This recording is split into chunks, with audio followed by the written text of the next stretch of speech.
Hello and welcome back to my channel. This is Starshine with CPTSD and spirituality and healing holistically.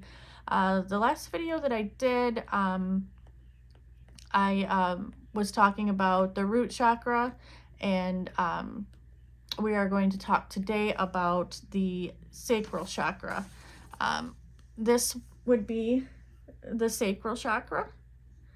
This was the root that we talked about. This one is at the base of the spine, and the pelvic area, the pelvic area that sits at the floor if you're sitting with your bottom on the floor. And this is just above that, between your pubic bone and your belly button. That's where it's located. Same on all people. That is where it's at. I have some notes that I wanted to talk about with that one. Hey, actually, I can give you a little visual of when you're sitting.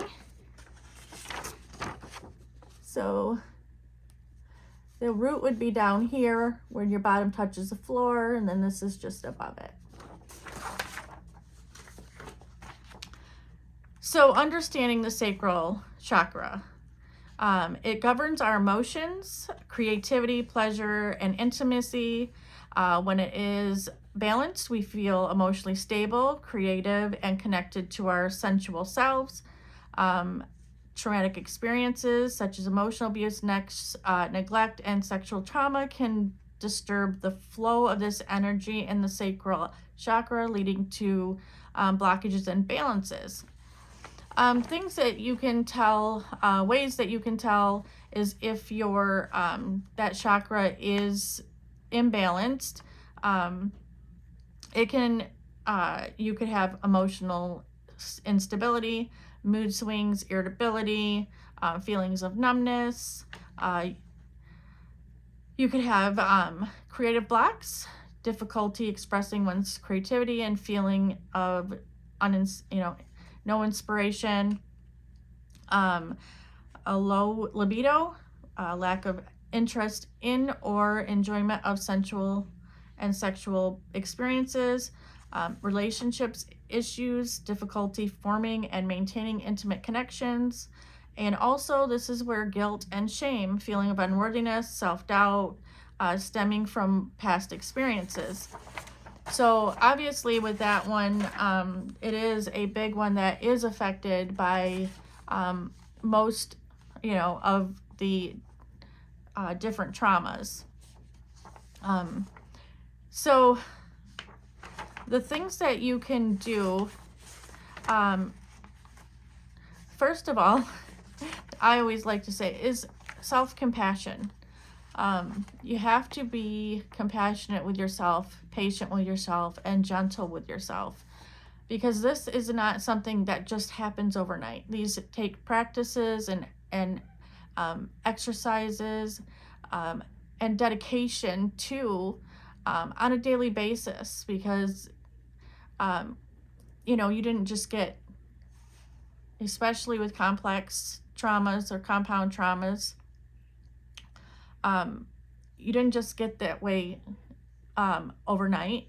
And mostly the complexity comes from chronic trauma, which starts in your formative years. So as time goes by, so the point is to be patient and kind and caring to yourself, and compassionate to yourself, and just add this into a daily routine, and your awareness, and start working on the healing process. Because healing of anything is a journey of self-discovery and self-love. And by honoring your emotions, nurturing your creativity, embracing your sensual nature, you can begin to restore balance and harmony to the sacral chakra. Remember that healing is a gradual process. It's okay to seek support if you need it, conventional therapies, energies, other holistic practitioners along the way. But with patience and compassion and dedication to yourself, you deserve to heal. You can reclaim your emotional well-being and rediscover the joy of living from your authentic self. And that goes for all of your healing and not just your chakra healings, because there's so much to the journey through trauma and becoming and being aware and learning about who you are outside of or underneath or with what has happened in your past and maybe, present.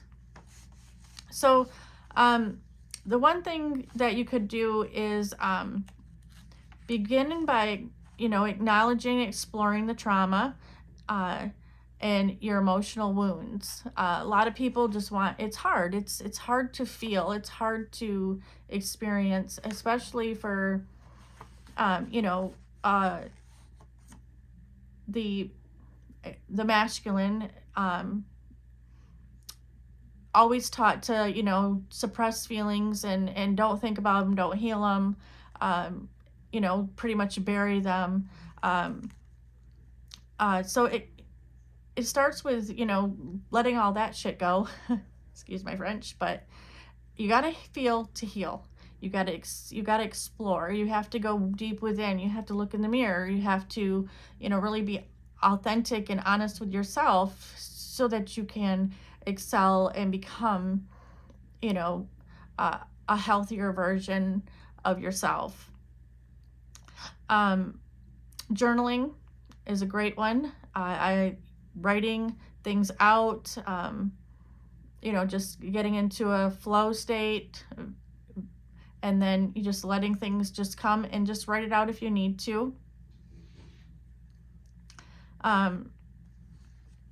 Creative expressions, great for healing the sacral. Playing music, singing songs, drawing, poetry, dancing, painting, all those kinds of things. Those are really good. It allows you to tap into the inner creativity, express yourself, clear out that suppressed energy that has been locked down in there. Emotional release, deep breathing it in, let the feelings come, sit with them and blow them out. Meditations, there's lots of meditations out there. Yoga that can help you with the stored emotions and tension in the body, and allowing yourself and processing all of this without judgment or resistance. And that's the key. Not judging yourself, because that's your mind or your brain or the old programs that were put into your brain from your people around you or experiences or society. You want to, those feelings come up and then judgments come, and you just want to kind of act as if you're the outsider looking in and versus judging them. Just kind of be with curiosity, and if resistance comes, just breathe through it and still let them come up. Sensual exploration is a good one too for the sacral, cultivating a deeper connection with your sensual self through activities that awaken your senses. Self-massage, aromatherapies, things that, allow yourself to smell and feel that. Mindful eating, it's a form of self-love, eating things that that are going to be of a benefit to your body and not a harm to your body. And specifically when you're working with the sacral, you'll want to incorporate the orange foods, the orange peppers, carrots, oranges itself, any kind of a squash, work with the color orange, wear the color orange, pick out stones the color orange, those kinds of things. And that's when you're specifically working on that one. Tune into the sensations, and that while you're eating, while you're, doing your self-massage, the aromatherapy, allow yourself to enjoy. And if any feelings of guilt or shame come, just kind of push through it and allow yourself to enjoy and feel the pleasures of taking good care of yourself. And then of course there's energy healing. If you know energy healers, there's other techniques where you can also channel some healing energy. I don't think it's specific to just Reiki healers, or other than that. There's some videos that I'll do in the future that can show you how to channel the divine universal healing energies. But in the meantime, you know, exploring those modalities.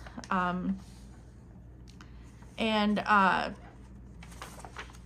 as we go along, I would recommend to kind of start out, when you are trying to do chakra healing specifically related to traumas, is to work with them one at a time and work your way up to, and I'll have video for each one, but working with one at a time until you can actually feel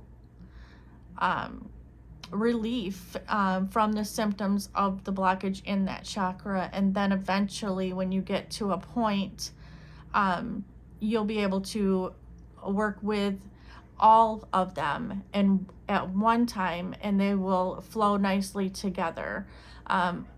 Another thing to add on to that is throughout life and different times, even though you're working on healing, you could encounter a trigger at any time, and that's when we go back to the basics and go one by one through the chakras, and then get back to doing them all at one time. So I appreciate you being here. If this has been helpful to you, and you're excited about this journey, please like and subscribe. And if you resonates with you, or you find that it could be helpful to somebody else, please share. See you next video. Thanks.